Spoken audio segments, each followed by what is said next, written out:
Hey guys, my name's Tyson, and right now at I5 Hockey, we're taking a quick look at the Reebok Ai5 hockey stick. It's gonna be a great value price stick in the Reebok line, in the AI line. Now Reebok this year, they're introducing the AI stick line, which is gonna be a little bit of a different design than what you saw out of the Sick Kick series. Now the AI line is gonna be more designed for that power player, so a little more focus on the slap shots and one-timers.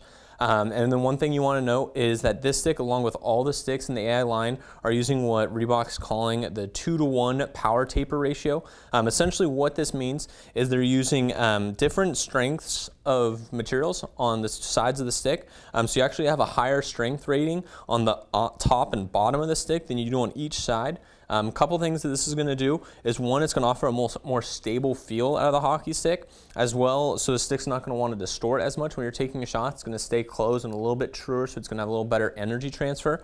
And then also another thing that they did with this stick to appeal more to the power player, and then also they discovered this by sampling a bunch of NHL players' sticks, is that 60% of those players were using a mid-kick stick. So they went ahead and designed the AI series to have a mid-flex point. So it's going to have, instead of that flex point down closer to the blade, it's going to be more up here by the Reebok logo. What that's going to do is going to make it a really easy loading stick, as well as it's going to offer a little bit more power. It's not going to be as quick and snappy of a shot release as you saw with the Sick Kick series. So it's going to have just a slightly slower release, but you're going to gain more power with that. Now this one's going to be the first stick in the Reebok line that's actually featuring the tactile Kryptonite coating.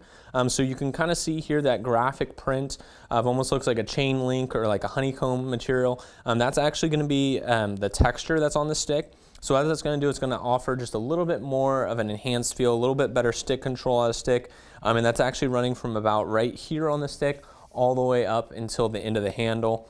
Then as you go ahead and move down, you'll notice it goes from that nice high gloss look to that flat matted material. And this is also has a nice kind of smooth, I think it has a nice quality look to it. But they went ahead and did offer a little bit of a window as far as what materials are being used underneath that black mat. So you can see here the carbon weave that's being used on the blade. And then also one thing that they wanted to ensure, which they're kind of finding out from their NHL players, is that players were preferring a darker material, or basically they wanted a dark lower portion of the stick so they could identify the puck a little bit faster and easier. And some of their players were actually spray painting the bottom of the sticks just to have that dark look. So on the bottom side, you see that distinctive red, which kind of lets you know which stick this is. But then on the top, as far as the perspective that the player sees, it's going to be nice and dark, so you're going to be able to identify that puck really easy. And then once again, going back into the blade, you see here they're using a light graphite blade, so it's going to have a nice foam core in there, as well as a nice lightweight feel. And then going on to the overall feel of this stick, pretty traditional shaft dimensions, very similar to what you saw in the Sick Kick series. Probably, I'd say probably maybe slightly concaved walls, but otherwise very traditional feel to it. The stick's gonna be slightly blade heavy, but nice kind of a substantial feel to this stick. Nice look in the stick here from Reebok. So this has been just a quick look at the Reebok Ai5 hockey stick, available here at InlineIceWarehouse.com.